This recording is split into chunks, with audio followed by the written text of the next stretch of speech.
Hi குட்டீஸ், இந்த வீடியோவில் நம்ம உயிரெழுத்துக்களை பற்றி பார்ப்போம். உயிரெழுத்துக்கள்: அ அணில், ஆ ஆமை,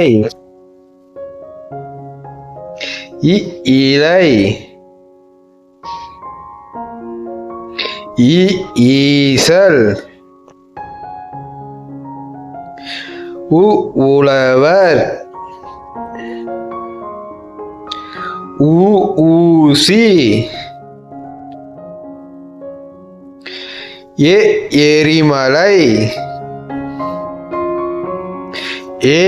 ஏலக்காய், ஐயா,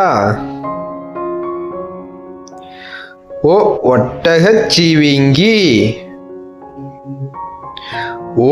ஓநாய்,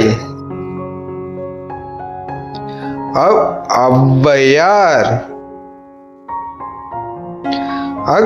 எக்குவால். நன்றி.